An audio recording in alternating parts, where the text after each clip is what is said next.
সর্বভারতীয় এলিট পরীক্ষার প্রশ্ন ফাঁস ঘিরে উত্তাল হয়েছে দেশ।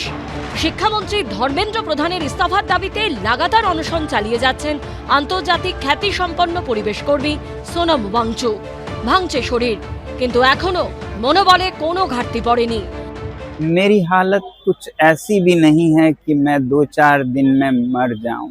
सिर्फ अनशन तोड़ने को कहने के बजाय मैं आप लोगों से विनती करूंगा कि आप भी एक छोटा कदम उठाएं। 20 जुलाई को इतनी बड़ी संख्या में आएं कि एक संदेश सरकार को जाए। নিজের প্রশ্ন ফাঁসের মতোই গত কয়েক বছরে দেশের বিভিন্ন রাজ্যে নানা পরীক্ষার প্রশ্ন ফাঁস হয়েছে, কখনো নিট, কখনো নেট। লক্ষ লক্ষ পড়ুয়ার ক্ষতি হয়েছে, তারা মানসিকভাবে ভেঙে পড়েছেন। সারা বছরের খাটনি জলে গেছে। সিবিএসই দ্বাদশের ফল প্রকাশের পর থেকেও বিতর্ক শুরু হয়েছিল। এবছরই প্রথম অনস্ক্রিন মার্কিং পদ্ধতিতে খাতা দেখা হয় সিবিএসইর। পরীক্ষার্থীরা অভিযোগ করেন তাদের খাতা যথাযথভাবে দেখা হয়নি। নম্বর যা আশা করেছিলেন তার থেকে অনেকটাই কম এসেছে। প্রশ্ন ওঠে ওএসএম পদ্ধতিতে খাতা দেখা নিয়েও।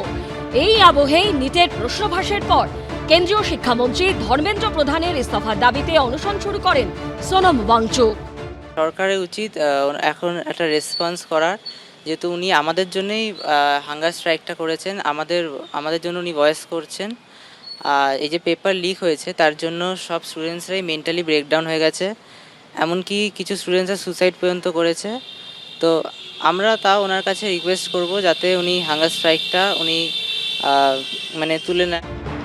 কিন্তু এখনো অবধি কেন্দ্রীয় সরকারের হেলদোল কোথায়? গোটা বিশ্বে ভারতের মুখ উজ্জ্বল করেছেন যিনি, সেই সোনম ওয়াংচুকের সঙ্গে কথা বলে সমস্যার সমাধানের চেষ্টা কোথায়? অ্যাটলিস্ট কেউ তো আমাদের হয়ে কথা বলছে। 18 ডেজ হয়ে গেছে। গভর্নমেন্টের কাছে আমি এটাই রিকোয়েস্ট করব যে অ্যাটলিস্ট এটা একটা ফর্মালি অ্যাড্রেস করা উচিত যে এত বড় একটা সোশ্যাল রিফর্মার সায়েন্টিস্ট যে আমাদের জন্য লড়ছে, তাকে অ্যাটলিস্ট তোমরা গ্লোরিফাই করো। এই প্রেক্ষাপটে সোনম ওয়াংচুক জানিয়েছেন 20 জুলাই পর্যন্ত তার অনির্দিষ্টকালের অনশন চালিয়ে যাবেন, যাতে ককরোচ জনতা পার্টির প্রস্তাবিত সংসদ অভিযান কর্মসূচির নেতৃত্ব দিতে পারেন। তিনি আরো বলেন, এই গণ আন্দোলন ব্যর্থ হলে তিনি প্রেতাত্মা হয়ে ফিরে আসবেন। কিন্তু সোনম ওয়াংচুকের এই আন্দোলনের ফল কি মিলবে? আদৌ কি প্রশ্ন ফাঁস বন্ধ হবে? স্বচ্ছতা আসবে? ইস্তফায় সব সমস্যার সমাধান না হলেও কোটি কোটি ছেলেমেয়ের জীবন নিয়ে ছিনিমিনি খেলা কি বন্ধ হবে?